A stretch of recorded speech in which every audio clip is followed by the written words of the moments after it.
Safe asset formula ಉಲ್ಟಾ ಆಗಿದ್ದೇಕೆ? ಬಿಕ್ಕಟ್ಟಿನ ನಡುವೆ ಬಂಗಾರಕ್ಕೆ ಪೆಟ್ಟು. ಸ್ನೇಹಿತರೆ, ಮಿಡಲ್ ಈಸ್ಟ್ ನಲ್ಲಿ ಭೀಕರ ಯುದ್ಧ ನಡೀತಾ ಇದ್ರು ಕೂಡ ಚಿನ್ನದ ರೇಟ್ ಮಾತ್ರ ಡಬಾರ್ ಅಂತ ಬೀಳ್ತಾ ಇದೆ. ಯಾಕೆ? ಸಾಮಾನ್ಯವಾಗಿ ಜಗತ್ತಿನ ಯಾವುದೇ ಮೂಲೆಯಲ್ಲಿ ಒಂದು ಗುಂಡು ಹಾರಿದ್ರೂ ಕೂಡ, ಯುದ್ಧ ನಡೆದ್ರೂ ಕೂಡ ಮೊದಲು ಏರೋದೇ ಚಿನ್ನದ ರೇಟ್ ಅನ್ನೋದು ನಿಮಗೆಲ್ಲ ಗೊತ್ತಿರೋ ವಿಚಾರ. ಅದು ಎಸ್ಟಾಬ್ಲಿಷ್ಡ್ ಫ್ಯಾಕ್ಟ್ ತರ ಆಗಿ ಹೋಗಿತ್ತು. ಯಾಕೆ ಅಂದ್ರೆ ಯುದ್ಧದ ಟೈಮ್ನಲ್ಲಿ ಎಲ್ಲಕ್ಕಿಂತ ಸೇಫ್ ಅಂದ್ರೆ ಅದು ಬಂಗಾರ. ಆದ್ರೆ ಮಿಡಲ್ ಈಸ್ಟ್ ನಲ್ಲಿ ಇಂಥ ಭೀಕರ ಯುದ್ಧ ನಡೀತಾ ಇದ್ರು ಕೂಡ ಚಿನ್ನದ ರೇಟ್ ಏರೋದಿರ್ಲಿ, ಬದಲಿಗೆ ಒಂದು ವಾರದಲ್ಲಿ 10% ಬಿದ್ದು ಹೋಯ್ತಲ್ಲ, ಗ್ರಾಮ್ಗೆ ₹1,000 ಕಮ್ಮಿ ಆಯ್ತಲ್ಲ. ಹಾಗಿದ್ರೆ ಯಾಕೆ ಹೀಗಾಗ್ತಾ ಇದೆ? ಯುದ್ಧದ ಟೈಮ್ನಲ್ಲೂ ಚಿನ್ನ ಯಾಕೆ ಬೀಳ್ತಾ ಇದೆ? ಬಂಗಾರದ ಮೇಲೆ ದುಡ್ಡು ಹಾಕ್ತಿದ್ದ ಜಾಗತಿಕ ಕುಬೇರಲ್ಲ ಈಗ ದಿಢೀರನೆ ಅಮೆರಿಕದ ಬ್ಯಾಂಕ್ಗಳ ಕಡೆಗೆ ಮುಖ ಮಾಡಿದ್ದೇಕೆ? ಈ ಕುಸಿತ ಇಷ್ಟಕ್ಕೆ ನಿಲ್ಲುತ್ತಾ ಅಥವಾ ಈ ರೇಟ್ ಇನ್ನು ಎಷ್ಟಕ್ಕೆ ಇಳಿಯತ್ತೆ? ಚಿನ್ನದ ಮಾರುಕಟ್ಟೆಯಲ್ಲಿ ನಡೀತಾ ಇರೋ ಅಸಲಿ ಆಟ ಏನು? ಹೂಡಿಕೆದಾರರು ಸುಮ್ಮನೆ ದುಡ್ಡು ಕಳ್ಕೊಳ್ತಿದಾರಾ ಚಿನ್ನ ಬೆಳ್ಳಿ ಅಂತ? ಬನ್ನಿ ಕಂಪ್ಲೀಟ್ ಡೀಟೇಲ್ಸ್ ಅನ್ನ ನೋಡ್ತಾ ಹೋಗೋಣ. ನೀವು ನೋಡ್ತಾ ಇದ್ದೀರಾ ಮಸ್ತ್ ಮಗ ಚಾನಲ್, ನಾನು ಅಮರ್ ಪ್ರಸಾದ್. ದಿಗ್ಭ್ರಮೆ ಹುಟ್ಟಿಸಿದ ಬಂಗಾರದ ಬೆಲೆ ಲೆಕ್ಕಾಚಾರ ಉಲ್ಟಾ ಹೊಡೆದಿದ್ದೆಲ್ಲಿ? ಸ್ನೇಹಿತರೆ, ಮೊದಲು ಬಂಗಾರದ ಮಾರ್ಕೆಟ್ ನಲ್ಲಿ ಈಗ ಆಗ್ತಿರೋದೇನು ಅನ್ನೋದನ್ನ ಪಕ್ಕಾ ನಂಬರ್ ಸಮೇತ ನೋಡೋಣ. ಮಾರ್ಚ್ 4ನೇ ತಾರೀಕಿಗೆ ಅಂತಾರಾಷ್ಟ್ರೀಯ ಮಾರುಕಟ್ಟೆಯಲ್ಲಿ 1 ಔನ್ಸ್ ಚಿನ್ನದ ಬೆಲೆ $5,120 ಇತ್ತು. ಆದ್ರೆ ಕೇವಲ 15 ದಿನಗಳಲ್ಲಿ ಅಂದ್ರೆ ಮಾರ್ಚ್ 20ರ ಹೊತ್ತಿಗೆ $4,563 ಬಂದು ಬಿದ್ದಿದೆ. ಅಂದ್ರೆ ಬರೋಬ್ಬರಿ $557 ಭಾರಿ ಕುಸಿತ. ಶೇಕಡವಾರು ಲೆಕ್ಕದಲ್ಲಿ ಹೇಳೋದಾದ್ರೆ ಬರೋಬ್ಬರಿ 10.9% ಪತನ ಕಂಡಿದೆ. ನಮ್ಮ ಭಾರತದ ಮಾರ್ಕೆಟ್ನಲ್ಲೂ ಮಾರ್ಚ್ 2ನೇ ತಾರೀಕು $1,67,000 ಇದ್ದ 10 ಗ್ರಾಮ್ 24 ಕ್ಯಾರೆಟ್ ಚಿನ್ನ ಮಾರ್ಚ್ 20ರ ಹೊತ್ತಿಗೆ $1,47,000 ಬಂದು ನಿಂತಿದೆ. ಅಂದ್ರೆ ಬರೋಬ್ಬರಿ $20,000 ಅಷ್ಟು ಕಮ್ಮಿ ಆಗಿದೆ. ಇದನ್ನು ನಾವು ಇತಿಹಾಸಕ್ಕೆ ಕಂಪೇರ್ ಮಾಡಿ ನೋಡಿದ್ರೆ ಈ ಕುಸಿತ ಎಷ್ಟು ಶಾಕಿಂಗ್ ಅಂತ ನಿಮಗೆ ಅರ್ಥ ಆಗುತ್ತೆ.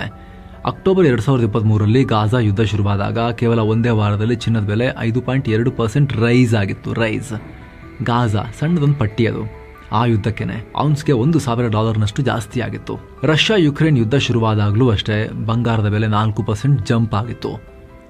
ಆದ್ರೆ ಈ ಬಾರಿ ಇಡೀ ಜಗತ್ತಿನ ಆರ್ಥಿಕತೆ ಅಲುಗಾಡಿಸ್ತಾ ಇರೋ ತೈಲ ಮತ್ತು ಗ್ಯಾಸ್ ಮೇಲೆ ಕಂಡು ಕೇಳರಿಯದ ಪೆಟ್ಟನ್ನ ಕೊಡ್ತಿರೋ ಯುದ್ಧ ನಡೀತಿರೋ ಟೈಮ್ನಲ್ಲೂ ಕೂಡ, ಆರ್ಥಿಕತೆನೆ ಅಲುಗಾಡ್ತಿರೋ ಟೈಮ್ನಲ್ಲೂ ಕೂಡ ಚಿನ್ನ ಬೆಳ್ಳಿ ಉಲ್ಟಾ ಹೊಡಿತಾ ಇದೆ. ಹಣಕಾಸು ತಜ್ಞರ ಪ್ರಕಾರ ಈಗ ಹೂಡಿಕೆದಾರರು ಚಿನ್ನದ ಮೇಲೆ ಮುಗಿ ಬೀಳೋ ಬದಲು ಅಮೆರಿಕನ್ ಡಾಲರ್ ಮತ್ತು ಕ್ಯಾಶ್ಗಾಗಿ ಓಡ್ತಾ ಇದ್ದಾರೆ. ಹಾಗಿದ್ರೆ ಈ ಡಾಲರ್ಗೂ ಚಿನ್ನಕ್ಕೂ ಏನ್ ಗುದ್ದಾಟ? ಅರ್ಥ ಮಾಡ್ಕೊಳ್ಳೋಣ ಸ್ನೇಹಿತರೆ ಫುಲ್. ಈಗ ಚಿನ್ನದ ರೇಟ್ ಪಾತಾಳಕ್ಕೆ ತಳ್ಳಿದ ಅಮೆರಿಕನ್ ಡಾಲರ್. ಸ್ನೇಹಿತರೆ, ಅಮೆರಿಕನ್ ಡಾಲರ್ ಮತ್ತು ಚಿನ್ನದು ಅಕ್ಷರಶಃ ಹಾವು ಮುಂಗುಸಿ ಆಟ. ಗ್ಲೋಬಲ್ ಮಾರ್ಕೆಟ್ ನಲ್ಲಿ US ಡಾಲರ್ ಇಂಡೆಕ್ಸ್ DXY ಅನ್ನೋ ಒಂದು ಅಳತೆಗೋಲಿದೆ. ಅಂದ್ರೆ ಜಗತ್ತಿನ ಪ್ರಮುಖ 6 ಕರೆನ್ಸಿಗಳ ಮುಂದೆ ಅಮೆರಿಕನ್ ಡಾಲರ್ ಎಷ್ಟು ಬಲವಾಗಿದೆ ಅಂತ ಅಳೆಯೋ ಮಾಪನ. ಈಗಿನ ಡೇಟಾ ಪ್ರಕಾರ ಈ ಇಂಡೆಕ್ಸ್ 100ರ ಗಡಿ ದಾಟ್ಬಿಟ್ಟು ಹೋಗಿದೆ. ಕಳೆದ 10 ತಿಂಗಳಲ್ಲೇ ಅತಿ ಗರಿಷ್ಠ ಮಟ್ಟ. ಕೇವಲ ಮಾರ್ಚ್ ತಿಂಗಳಲ್ಲೇ ಡಾಲರ್ $2 ಸ್ಟ್ರಾಂಗ್ ಆಗಿದೆ.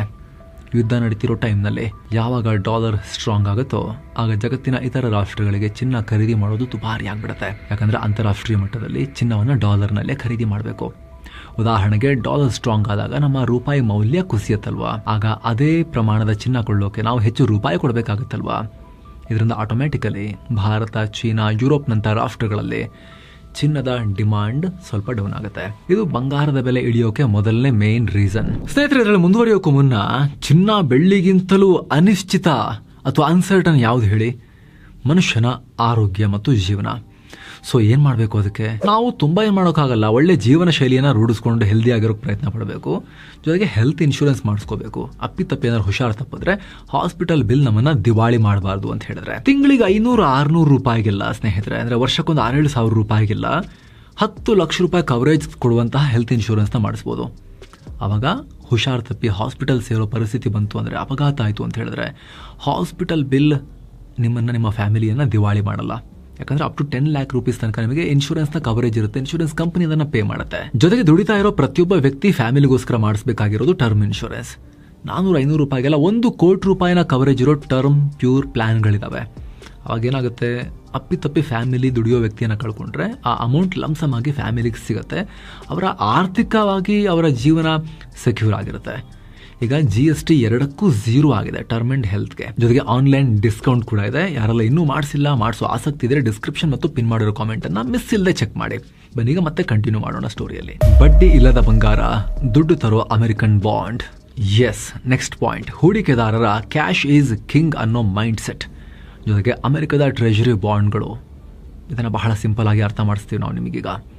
ಚಿನ್ನ ಅನ್ನೋದು ಒಂದು ನಾನ್ ಈಲ್ಡಿಂಗ್ ಅಸೆಟ್. ಅಂದರೆ ನೀವು 1 kg ಚಿನ್ನವನ್ನು ತಂದು ನಿಮ್ಮ ಲಾಕರ್ನಲ್ಲಿ 10 ವರ್ಷ ಇಟ್ಟರು ಅದು 1 kgನೇ ಇರುತ್ತೆ.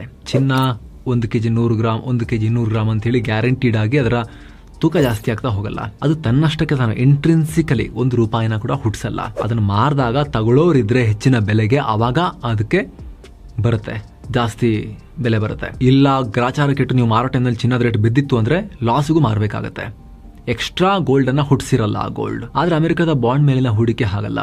ಡಾಲರ್ ಮರಿ ಡಾಲರ್ನ ಹುಟ್ಟಿಸುತ್ತೆ. ಅಲ್ಲಿ ಅಮೆರಿಕ ಸರ್ಕಾರದ ಟ್ರೆಜರಿ ಬಾಂಡ್ಗಳ ಮೇಲಿನ ಬಡ್ಡಿ ದರ ಅಂದರೆ ಈಲ್ಡ್ಸ್ ಏರಿಕೆಯಾಗಿದೆ. 10 ವರ್ಷದ ಬಾಂಡ್ಗಳ ಮೇಲಿನ ಈಲ್ಡ್ 4.38%ಗೆ ತಲುಪಿದೆ. 2 ವರ್ಷದ ಬಾಂಡ್ಗಳ ಈಲ್ಡ್ 3.89ರಷ್ಟಿದೆ. ಯುದ್ಧದ ಈ ಟೈಮ್ನಲ್ಲಿ ಇನ್ವೆಸ್ಟರ್ ಸೇಫ್ ಆಗಿರಲಿ ಅಂತ ಚಿನ್ನದ ಮೇಲೆ ಹಣ ಹಾಕೋ ಬದಲು ಅದು ಬೇರೆ ದುಬಾರಿ ಬೆಲೆ ಬೇರೆ ಕೊಡಬೇಕಲ್ಲ, ಅದರ ಬದಲಿಗೆ ಅಮೆರಿಕದ ಮನಿ ಮಾರ್ಕೆಟ್ ಫಂಡ್ಗಳಲ್ಲಿ ಹಾಗೂ ಬಾಂಡ್ಗಳಲ್ಲಿ ಹಣ ಹಾಕ್ತಿದ್ದಾರೆ. ಯಾಕಂದ್ರೆ ದುಡ್ಡು ಸೇಫ್ ಅಂತೂ ಗ್ಯಾರಂಟಿ, ಜೊತೆಗೆ ಖಚಿತವಾಗಿರೋ ಬಡ್ಡಿ ಕೂಡ ಬರುತ್ತೆ. ಡಾಲರ್ ಮರಿ ಡಾಲರ್ನ ಹುಟ್ಟಿಸುತ್ತೆ. ಇಲ್ಲಿ ನಿಮಗೊಂದು ಶಾಕಿಂಗ್ ನಂಬರ್ ಕೊಡ್ತೀವಿ ಕೇಳಿ. ಅಮೆರಿಕದ ಮನಿ ಮಾರ್ಕೆಟ್ ಫಂಡ್ಗಳಲ್ಲಿ ಈಗ ಬರೋಬ್ಬರಿ $8 ಟ್ರಿಲಿಯನ್ ಹಣ ಹರಿದು ಬಂದಿದೆ. ಅಂದರೆ ಸುಮಾರು $8 ಲಕ್ಷ ಕೋಟಿ.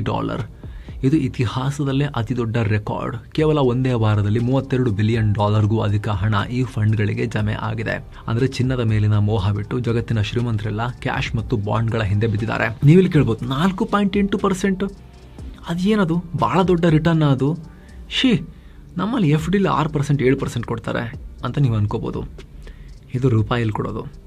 ನಮ್ಮಲ್ಲಿ ಆ ರೂಪಾಯಿನ ಕನ್ವರ್ಟ್ ಮಾಡಿಕೊಂಡು ಡಾಲರ್ಗೆ 1 ವರ್ಷ ಬಿಟ್ಟು ಯಾರಾದರೂ ವಿದೇಶಿ ಹೂಡಿಕೆದಾರರು ಭಾರತದಲ್ಲಿ ದುಡ್ಡು ಹಾಕಿದವರು ಕನ್ವರ್ಟ್ ಮಾಡಿಕೊಂಡು 1 ವರ್ಷ ಬಿಟ್ಟು ವಾಪಸ್ ಡಾಲರ್ ತೊಗೊಳಕ್ಕೆ ಹೊರಟಾಗ ಆವಾಗ ರೂಪಾಯಿ 3% 4% ಡಿಪ್ರಿಷಿಯೇಟ್ ಆಗಿಬಿಟ್ಟಿದ್ರೆ 4-5% ಡಿಪ್ರಿಷಿಯೇಟ್ ಆಗಿಬಿಟ್ಟಿದ್ರೆ ಆವಾಗ ರಿಯಲ್ ಎಷ್ಟು ಸಿಕ್ತು ಅವರಿಗೆ, ರಿಯಲ್ ಆಗಿ ಎಷ್ಟು ರಿಟರ್ನ್ ಬಂತು, ರಿಯಲ್ ರಿಟರ್ನ್ ಕಾನ್ಸ್ಟೆಂಟ್ ಕರೆನ್ಸಿಯಲ್ಲಿ ಡಾಲರ್ ಟರ್ಮ್ಸ್ನಲ್ಲಿ ಇನ್ನೂ ಕಮ್ಮಿನೇ ಆಯ್ತಲ್ವಾ.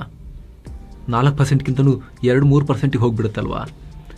ಅದು ಡಾಲರ್ನ ಮ್ಯಾಜಿಕ್. ಡಾಲರ್ನಲ್ಲೇ ಹೂಡಿಕೆ ಮಾಡಿದಾಗ ಡಾಲರೇ ಬೆಂಚ್ ಮಾರ್ಕ್ ಆಗಿರೋದ್ರಿಂದ ಅದರಲ್ಲಿ ಬರೋ 4.8% 4.8% ಅದು ಹಂಗೆ ನೋಡೋಕೆ ಹೋದ್ರೆ ಆ ದುಡ್ಡನ್ನು ಆ ಡಾಲರ್ನ ತಂದು ಡಿಪ್ರಿಷಿಯೇಟ್ ಆಗಿರೋ ಕರೆನ್ಸಿ ಇಡೋ ರಾಷ್ಟ್ರಕ್ಕೆ ತಂದಾಗ ಬೆಲೆ ಜಾಸ್ತಿ ಇರುತ್ತೆ ಆ ಡಾಲರ್ಗೆ. ಬೇರೆ ರಾಷ್ಟ್ರಗಳಲ್ಲಿ ಹಂಗಲ್ಲ, ಡಾಲರ್ ಮುಂದೆ ಡಿಪ್ರಿಷಿಯೇಟ್ ಆಗಿರ್ತಾವ್ರ ಕರೆನ್ಸಿ ಬೆಲೆ. ಕಚ್ಚಾ ತೈಲದ ಕರಾಳ ಛಾಯೆ, ಬೆಚ್ಚಿ ಬಿದ್ದ ಸೆಂಟ್ರಲ್ ಬ್ಯಾಂಕ್ಗಳು. ಇನ್ನು 3ನೇ ಪ್ರಮುಖ ಕಾರಣ ಕಚ್ಚಾ ತೈಲ ಅಥವಾ ಕ್ರೂಡ್ ಆಯಿಲ್. ಮಿಡಲ್ ಈಸ್ಟ್ ನಲ್ಲಿ ನಡೀತಾ ಇರೋ ಯುದ್ಧದ ನೇರ ಎಫೆಕ್ಟ್ ತೈಲ ಉತ್ಪಾದನೆ ಮೇಲೆ ಬಿದ್ದಿದೆ. ಸದ್ಯದ ಮಟ್ಟಿಗೆ ಬ್ರೆಂಟ್ ಕಚ್ಚಾ ತೈಲದ ಬೆಲೆ ಪ್ರತಿ ಬ್ಯಾರಲ್ಗೆ $110 ಗಡಿ ದಾಟಿದೆ. ಯುಕ್ರೇನ್ ಯುದ್ಧದ ಬಳಿಕ ತೈಲ ಬೆಲೆ ಇಷ್ಟೊಂದು ಏರಿಕೆ ಕಂಡಿರೋದು ಇದೇ ಮೊದಲು. ಪರಿಸ್ಥಿತಿ ಎಷ್ಟು ಗಂಭೀರವಾಗಿದೆ ಅಂದರೆ ರೇಟ್ ಕಂಟ್ರೋಲ್ ಮಾಡೋಕೆ ಅಮೆರಿಕ ತನ್ನ ಎಮರ್ಜೆನ್ಸಿ ರಿಸರ್ವ್ನಿಂದ 45.2 ಮಿಲಿಯನ್ ಬ್ಯಾರಲ್ ತೈಲವನ್ನು ಆಲ್ರೆಡಿ ಮಾರ್ಕೆಟ್ಗೆ ಬಿಡುಗಡೆ ಮಾಡಿದೆ. ತೈಲ ಬೆಲೆ ಏರಿದ್ರೆ ಏನಾಗುತ್ತೆ? ಇದೊಂದು ಚೈನ್ ರಿಯಾಕ್ಷನ್. ಜಗತ್ತಿನಾದ್ಯಂತ ಟ್ರಾನ್ಸ್ಪೋರ್ಟ್ ದುಬಾರಿಯಾಗುತ್ತೆ, ಪ್ರತಿಯೊಂದು ವಸ್ತುಗಳ ಬೆಲೆ ಏರಿಕೆಯಾಗುತ್ತೆ. ಇದರಿಂದ ಹಣದುಬ್ಬರ ಅಂದರೆ ಇನ್ಫ್ಲೇಷನ್ ಜಾಸ್ತಿ ಆಗುತ್ತೆ. ಈ ಹಣದುಬ್ಬರವನ್ನು ಕಂಟ್ರೋಲ್ ಮಾಡೋದೇ ಜಗತ್ತಿನ ಸೆಂಟ್ರಲ್ ಬ್ಯಾಂಕ್ಗಳಿಗೆ ದೊಡ್ಡ ಹೆಡ್ಏಕ್, ಮುಖ್ಯವಾಗಿ ಅಮೆರಿಕದ ಫೆಡರಲ್ ರಿಸರ್ವ್ಗೆ. ಹಣದುಬ್ಬರ ಹೆಚ್ಚಾದಾಗ ಜನ ಕೈ ಬೀಸಿ ಖರ್ಚು ಮಾಡೋದನ್ನು ತಡೆಯೋಕೆ ಸೆಂಟ್ರಲ್ ಬ್ಯಾಂಕ್ಗಳು ಬಡ್ಡಿ ದರಗಳನ್ನು ಈಗಲೇ ಕಮ್ಮಿ ಮಾಡಲ್ಲ, ಇನ್ನು ಸಾಕಷ್ಟು ಕಾಲ ಹೈ ರೇಟ್ನಲ್ಲೇ ಇಡ್ತಾರೆ. ಖುದ್ದು ಅಮೆರಿಕದ ಫೆಡ್ ಮುಖ್ಯಸ್ಥ ಜೆರೋಮ್ ಪವೆಲ್ ಅವರೇ ಮುಂದಿನ ಆರ್ಥಿಕ ಪರಿಸ್ಥಿತಿ ಕತ್ತಲಲ್ಲಿ ಬಾಣ ಬಿಟ್ಟಂಗೆ ಹೋಗಿದೆ ಅಂತ ಹತಾಶೆಯಿಂದ ಹೇಳ್ತಿದ್ದಾರೆ.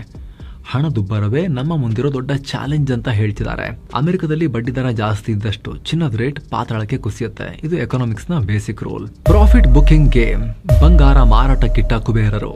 ಇದು 4ನೇ ಅತಿ ದೊಡ್ಡ ಕಾರಣ. ದೊಡ್ಡ ದೊಡ್ಡ ಇನ್ವೆಸ್ಟರ್ಸ್ ಆಡ್ತಾ ಇರೋ ಪ್ರಾಫಿಟ್ ಬುಕಿಂಗ್ ಗೇಮ್. ಸ್ನೇಹಿತರೆ, 2025 ವರ್ಷ ಚಿನ್ನದ ಪಾಲಿಗೆ ಸುವರ್ಣ ಯುಗನೇ ಆಗಿತ್ತು. ಕಳೆದ ವರ್ಷ ಚಿನ್ನದ ಬೆಲೆ ಬರೋಬ್ಬರಿ 64% ರೈಸ್ ಆಗಿತ್ತು, 64% in 1 year. World gold council data ಪ್ರಕಾರ ಚಿನ್ನ ಕಳೆದ ವರ್ಷ 53 ಸಲ ಆಲ್ ಟೈಮ್ ಹೈ ಟಚ್ ಮಾಡಿತ್ತು. ಗೋಲ್ಡ್ ETF ಸುಮಾರು $89 ಬಿಲಿಯನ್ ದುಡ್ಡು ಬಂದಿತ್ತು. ಜಾಗತಿಕ ಡಿಮಾಂಡ್ 5,000 ಟನ್ ಕ್ರಾಸ್ ಆಗಿತ್ತು. ಯಾವಾಗ ಅಮೆರಿಕದಲ್ಲಿ ಬಡ್ಡಿ ದರಗಳು ಹೆಚ್ಚಾಗೋ ಮುನ್ಸೂಚನೆ ಸಿಕ್ಕಿದ್ವೋ ಆಗ ಕಡಿಮೆ ರೇಟ್ಗೆ ಚಿನ್ನವನ್ನು ಕೊಂಡು ಹೆವಿ ಪ್ರಾಫಿಟ್ಸ್ ಅಲ್ಲಿ ಕೂತ್ಕೊಂಡಿದ್ದಂತಹ ಇನ್ವೆಸ್ಟರ್ಸ್ ಇನ್ನು ರೇಟ್ ಡೌನ್ ಇನ್ನೆಷ್ಟು ಹೋಗುತ್ತೆ, ಪೀಕಿಗೆ ಹೋಗ್ಬಿಟ್ಟಿದೆ, ಇನ್ನೇನಿದ್ರು ಕೂಡ ಫ್ಲ್ಯಾಟ್ ಇರ್ಬೋದು ಅಥವಾ ಬೀಳ್ಬೋದು, ಅದ್ರ ಬದಲು ಈಗಲೇ ಮಾರ್ಬಿಟ್ಟು ಲಾಭವನ್ನು ಪರ್ಮನೆಂಟ್ ಮಾಡ್ಕೊಳ್ಳೋಣ, ಲಾಸ್ ಆಗೋದಂಕ ಏನೋ ಕಾಯಬೇಕು, ಲಾಭವನ್ನು ಫಿಕ್ಸ್ ಮಾಡ್ಕೊಂಡ್ಬಿಡೋಣ, ಪ್ರಾಫಿಟ್ ಬುಕ್ಕಿಂಗ್ ಮಾಡೋಣ ಅಂಥೇಳಿ ಮಾರಕ್ಕೆ ಶುರು ಮಾಡಿದ್ರು ಪ್ರಾಫಿಟ್ನಲ್ಲಿದ್ದಾಗಲೇ. ಜೊತೆಗೆ ಷೇರುಪೇಟೆಯಲ್ಲಿ ಲಾಸ್ ಆದಾಗ ಬ್ರೋಕರ್ಸ್ ಮಾರ್ಜಿನ್ ಕಾಲ್ ಮಾಡ್ತಾರೆ. ಅಂದರೆ ನಿಮ್ಮ ಅಕೌಂಟ್ನಲ್ಲಿ ಬ್ಯಾಲೆನ್ಸ್ ಕಮ್ಮಿ ಇದೆ, ತಕ್ಷಣ ಕ್ಯಾಶ್ ಹಾಕಿ ಅಂತಾರೆ. ಆಗ ಹೂಡಿಕೆದಾರರು ತಮ್ಮ ಬಳಿ ಲಾಭದಲ್ಲಿದ್ದ ಚಿನ್ನವನ್ನ ಮಾರಿ ಆ ಕ್ಯಾಶ್ ಅನ್ನು ತಂದು ಷೇರುಪೇಟೆಗೆ ಕಟ್ತಾರೆ. ಈಗ ಆಲ್ರೆಡಿ ಕಮೋಡಿಟಿ ಫಂಡ್ಗಳಿಂದ ಕೇವಲ ಒಂದು ವಾರದಲ್ಲಿ $5.9 ಬಿಲಿಯನ್ ಹಣ ಹೊರ ಹೋಗಿದೆ. 2018 ನಂತರ ಆಗಿರೋ ಅತಿ ದೊಡ್ಡ ಔಟ್ಫ್ಲೋ ಇದು. ಹೀಗೆ ಒಂದೇ ಸಮನೆ ಎಲ್ಲರೂ ಚಿನ್ನ ಮಾರಾಟ ಮಾಡ್ತಿರೋದ್ರಿಂದ ಚಿನ್ನದ ಸಪ್ಲೈ ಜಾಸ್ತಿಯಾಗಿ ರೇಟ್ ಬಿದ್ದು ಹೋಗಿದೆ. ಅಲ್ಲದೆ ಚಿನ್ನದ ರೇಟ್ ಆಲ್ರೆಡಿ ಪ್ರೈಸ್ಡ್ ಇನ್ ಆಗಿದೆ. ಅಂದ್ರೆ ಬಿಕ್ಕಟ್ಟು ಶುರುವಾಗುತ್ತೆ ಅನ್ನೋ ಸುಳಿವು ಮಾರ್ಕೆಟ್ಗೆ ಮೊದಲೇ ಇತ್ತು. ಹೀಗಾಗಿ ಆರಂಭದ ದಿನಗಳಲ್ಲೇ ಚಿನ್ನದ ಬೆಲೆ ಏರಿಕೆ ಆಗಿ ಹೋಗಿತ್ತು. ಅಲ್ಲಿಗೆ ಯುದ್ಧದ ಇಂಪ್ಯಾಕ್ಟ್ ಎಷ್ಟಾಗಬೇಕಿತ್ತು ಅಷ್ಟು ಆಗಿ ಹೋಗಿದೆ. ಆ ರಿಸ್ಕ್ ಅನ್ನ ಮಾರ್ಕೆಟ್ ಆಲ್ರೆಡಿ ಅರಗಿಸ್ಕೊಂಡಾಗಿದೆ. ಭಾರತದಲ್ಲಿ ಬಿಕೋ ಅಂತಿದೆ ಬಂಗಾರದ ಮಾರ್ಕೆಟ್. ದುಬೈ ಕಥೆ ಏನು? ಇನ್ನು ಕಡೆದಾಗಿ ಗ್ಲೋಬಲ್ ಮಾರ್ಕೆಟ್ ಜೊತೆಗೆ ನಮ್ಮ ಭಾರತ ಮತ್ತು ದುಬೈ ಮಾರ್ಕೆಟ್ ನಲ್ಲಿ ಏನಾಗ್ತಿದೆ ಅಂತ ಕೂಡ ಕ್ವಿಕ್ ಆಗಿ ನೋಡೋಣ. ಮೊದಲನೇದಾಗಿ ಇಂಡಿಯಾ. ನಮ್ಮ ದೇಶದಲ್ಲಿ ಜನವರಿ ತಿಂಗಳಲ್ಲೇ ಬರೋಬ್ಬರಿ $12.07 ಬಿಲಿಯನ್ ಮೌಲ್ಯದ ಚಿನ್ನ ಇಂಪೋರ್ಟ್ ಆಗಿದೆ. ಡಿಸೆಂಬರ್ನಲ್ಲಿ ಇದು ಕೇವಲ $4.13 ಬಿಲಿಯನ್ ಇತ್ತು. ಅಂದರೆ ನಮ್ಮ ಜ್ಯುವೆಲ್ಲರ್ಸ್ ಬಳಿ ಈಗ ಆಲ್ರೆಡಿ ಗೋಡೌನ್ ತುಂಬ ಸ್ಟಾಕ್ ಇದೆ. ಆದರೆ ಕಳೆದ ವರ್ಷ ರೇಟ್ ಸಿಕ್ಕಾಪಟ್ಟೆ ಜಾಸ್ತಿ ಆಗಿದ್ರಿಂದ ಗ್ರಾಹಕರು ಈಗ ಸುಮ್ಮನೆ ಚಿನ್ನ ತಗೊಳ್ತಾ ಇಲ್ಲ. ಲೋಕಲ್ ಮಾರ್ಕೆಟ್ನಲ್ಲಿ ರಿಟೇಲ್ ಡಿಮಾಂಡ್ ಬರೋಬ್ಬರಿ 75% ಕುಸಿದು ಹೋಗಿದೆ. ಹೀಗಾಗಿ ಡಿಮಾಂಡ್ ಇಲ್ಲದೆ ಲೋಕಲ್ ಟ್ರೇಡರ್ಸ್ ತಮ್ಮ ಬಳಿ ಇರೋ ಸ್ಟಾಕ್ ಕ್ಲಿಯರ್ ಮಾಡೋಕೆ ಚಿನ್ನದ ಮೇಲೆ ಪ್ರತಿ ಔನ್ಸ್ಗೆ $75-80 ವರೆಗೂ ಭಾರಿ ಡಿಸ್ಕೌಂಟ್ ಕೊಡ್ತಿದ್ದಾರೆ. ಇನ್ನೊಂದು ಕಡೆ ಜಾಗತಿಕ ಚಿನ್ನದ ಹಬ್ಬ ಆಗಿರೋ ದುಬೈ ಕಥೆ. ದುಬೈನಲ್ಲೂ ಕೂಡ ಲಂಡನ್ ಬೆಂಚ್ ಮಾರ್ಕ್ ಬೆಲೆಗಿಂತ $10-30 ಡಿಸ್ಕೌಂಟ್ ಕೊಡ್ತಾ ಇದ್ದಾರೆ. ಆದರೆ ಭಾರತೀಯರು ಅಲ್ಲಿಂದ ಈ ಅಗ್ಗದ ಚಿನ್ನವನ್ನು ತರಕ್ ಆಗ್ತಾ ಇಲ್ಲ. ಕಾರಣ ಅಲ್ಲಿ ಯುದ್ಧ, ವಿಮಾನ ಸಂಚಾರದ ಅಡಚಣೆ, ಸಪ್ಲೈ ಚೈನ್ ಕಟ್. 10 ದಿನಗಳಿಂದ ಚಿನ್ನ ಲಾಕ್ ಆಗಿದೆ. ಬಂಗಾರದ ಭವಿಷ್ಯವೇನು? ಮುಂದೇನಾಗ್ಬೋದು? ಗ್ಲೋಬಲ್ ಫೋರ್ಕಾಸ್ಟ್ ಅಥವಾ ಭವಿಷ್ಯವಾಣಿಯನ್ನು ನೋಡುವುದಾದ್ರೆ ರಾಯ್ಟರ್ಸ್ ಪೋಲ್ ಪ್ರಕಾರ 2026ರ ಸರಾಸರಿ ಚಿನ್ನದ ಬೆಲೆ $4,746 ಆಸುಪಾಸಲ್ಲಿ ಇರುತ್ತೆ. ಆದರೆ JP ಮಾರ್ಗನ್ ಅಂತ ಬೃಹತ್ ಸಂಸ್ಥೆಗಳು 2026ರ ಅಂತ್ಯದ ವೇಳೆಗೆ ಚಿನ್ನ ಮತ್ತೆ ಬೌನ್ಸ್ ಬ್ಯಾಕ್ ಆಗುತ್ತೆ ಅಂತ ಹೇಳ್ತಿದ್ದಾರೆ. $6,300 ಮುಟ್ಟೋ ಟಾರ್ಗೆಟ್ ಸೂಚನೆಯನ್ನ ಕೊಟ್ಟಿವೆ. ಇದರರ್ಥ ಸದ್ಯದ ಪರಿಸ್ಥಿತಿಯಲ್ಲಿ ಡಾಲರ್ ಮತ್ತು ಬಾಂಡ್ ಈಲ್ಡ್ಸಿಂದಾಗಿ ಚಿನ್ನದ ಬೆಲೆಯಲ್ಲಿ ವಿಪರೀತ ಏರಿಳಿತ ಆಗ್ಬೋದು, ಬೆಲೆ ಇಳಿಬೋದು. ಆದರೆ ಮೀಡಿಯಂ ಮತ್ತು ಲಾಂಗ್ ಟರ್ಮ್ನಲ್ಲಿ ಚಿನ್ನದ ಟ್ರೆಂಡ್ ಮತ್ತೆ ರಿಕವರಿ ಕಡೆಗೆ ಹೋಗಿ ಮೇಲಕ್ಕೆ ಹೋಗಬಹುದು ಅಂತ ಹೇಳ್ತಿದ್ದಾರೆ. ನಮ್ಮ ಭಾರತದ ಕಾಂಟೆಕ್ಸ್ಟ್ನಲ್ಲಿ ಹೇಳೋದಾದ್ರೆ ಈಗ ಬಿದ್ದಿರೋ ಬೆಲೆ ಕೆಲವರ ಪಾಲಿಗೆ ತುಂಬಾ ದಿನದಿಂದ ಕಾಯ್ತಾ ಇದೆ, ಮದುವೆಗೋಸ್ಕರ ವೇಟ್ ಮಾಡ್ತಾ ಇದ್ವಿ, ಏರಿಕೆ ಆಗ್ಬಿಟ್ಟಿದೆ, ತಗೊಳ್ಳೇಬೇಕು ಚಿನ್ನ, ಬಟ್ ಏರ್ಬಿಟ್ಟಿದೆ ತುಂಬಾ, ಅಯ್ಯೋ ದುಬಾರಿ ಆಯ್ತಲ್ಲ ಅಂತ ಕಾಯ್ತಿರೋರಿಗೆ ಇದೊಂದು ಒಳ್ಳೆ ಎಂಟ್ರಿ ಪಾಯಿಂಟ್ ಇರಬಹುದು. ಬಟ್ ಚೆಕ್ ಮಾಡ್ಕೊಳ್ಳಿ, ನಿಮ್ಮ ಡಿಸಿಷನ್ ಇದು. ಬಟ್ ಚಿನ್ನ ತಗೊಳ್ಳೇಬೇಕು, ಮದುವೆ ಹತ್ರ ಬಂದ್ಬಿಟ್ಟಿದೆ, ಅಯ್ಯೋ ದುಬಾರಿ ಆಯ್ತಲ್ಲ ಅಂತ ಕಾಯ್ತಿರೋರಿಗೆ ಇನ್ನೊಂಚೂರು ಕಮ್ಮಿ ಪ್ರೈಸ್ನಲ್ಲಿ ಡಿಸ್ಕೌಂಟ್ ರೇಟ್ನಲ್ಲಿ ಸಿಗುತ್ತೆ ಅಷ್ಟೇ. ಈಗ ಹೂಡಿಕೆದಾರರಾಗಿದ್ರು ಕೂಡ ಅಷ್ಟೇ. ಆದರೆ ಮೈಂಡಲ್ಲಿ ಇಟ್ಕೊಂಡಿರೋ ಸ್ನೇಹಿತರೆ, ಬಂಗಾರ ಈಗ ಅಗ್ಗ ಆಗಿಲ್ಲ, ಬದಲಾಗಿ ಆಕಾಶದಲ್ಲಿದ್ದ ಬೆಲೆ ಸ್ವಲ್ಪ ಕೆಳಗೆ ಬಂದಿದೆ ಅಷ್ಟೇ. ನಮ್ಮಲ್ಲೀಗ ಹಬ್ಬಗಳ ಸೀಸನ್ ಬೇರೆ, ಯುಗಾದಿ, ಗುಡಿ ಪಡ್ವಾ ಅಂತ ಸಾಲು ಹಬ್ಬಗಳು. ಸಾಮಾನ್ಯವಾಗಿ ಟೈಮ್ನಲ್ಲಿ ಚಿನ್ನಕ್ಕೆ ಭಾರಿ ಡಿಮಾಂಡ್ ಇರುತ್ತೆ. ಮದುವೆ ಸೀಸನ್ ಕೂಡ ಹೌದಲ್ವಾ, ಎಲ್ಲ ತಗೊಳ್ತಾರೆ ಆ ಟೈಮ್ನಲ್ಲಿ, ಅವರಿಗೆಲ್ಲ ಒಂದು ಅವಕಾಶ ಆಗ್ಬೋದು. ಈ ಬಗ್ಗೆ ನಿಮಗೆ ಅನಿಸುತ್ತೆ? ಪೂರ್ಣ ಮಾಹಿತಿಯನ್ನು ಕೊಡೋ ಪ್ರಯತ್ನ ನಾವು ಮಾಡಿದ್ದೀವಿ. ಕೆಲವೊಂದು ವಿಚಾರ ತುಂಬ ಟೆಕ್ನಿಕಲ್ ಆಯಿತು, ಅರ್ಥ ಆಗಿಲ್ಲ ಅಂತ ಹೆಚ್ಚಿನವ್ರಿಗೆ ಅರ್ಥ ಆಗಿರುತ್ತೆ. ಯಾರಿಗಾದ್ರೂ ಆಗಿಲ್ಲ ಅಂದರೆ ಇನ್ನೊಂದ್ಸಲಿ ನೋಡಿ ಸ್ನೇಹಿತರೆ, ನಾವು ತುಂಬ ಬಿಡಿಸಿನೇ ಎಕ್ಸ್ಪ್ಲೇನ್ ಮಾಡಿದ್ದೀವಿ, ಮತ್ತೊಮ್ಮೆ ನೋಡಿ. ಹಾಗೆ ಸ್ನೇಹಿತರೆ, ಕಡೆದಾಗಿ ಒಂದು ಕ್ವಿಕ್ ರಿಮೈಂಡರ್, ಆಗಲೇ ಹೇಳಿದ್ವಲ್ಲ ಟರ್ಮ್ ಮತ್ತು ಹೆಲ್ತ್ ಇನ್ಶೂರೆನ್ಸ್ ಪ್ಲಾನ್ಗಳು ಡಿಸ್ಕ್ರಿಪ್ಷನ್ನಲ್ಲಿ ಹಾಗೂ ಪಿನ್ ಮಾಡಿರೋ ಕಾಮೆಂಟಲ್ಲಿ ಲಿಂಕ್ ಇದೆ. ಆಸಕ್ತರು ಮಿಸ್ ಇಲ್ಲದೆ ಚೆಕ್ ಮಾಡಿ. ನಿಮ್ಮ ಫ್ಯಾಮಿಲಿಯ ಹೆಲ್ತ್ನ ಭದ್ರತೆಯನ್ನು ಹಾಗೂ ಫಿನಾನ್ಸ್ನ ಭದ್ರತೆಯನ್ನು ನೀವು ಎನ್ಶೋರ್ ಮಾಡ್ಬೋದು, ಗ್ಯಾರಂಟಿ ಮಾಡ್ಬೋದು. ಡಿಸ್ಕ್ರಿಪ್ಷನ್ ಪಿನ್ ಮಾಡಿರೋ ಕಾಮೆಂಟಲ್ಲಿ ಲಿಂಕನ್ನು ಚೆಕ್ ಮಾಡಿ. ಮತ್ತೆ ಭೇಟಿ ಆಗ್ತಿರೋಣ. ನಮಸ್ತೆ.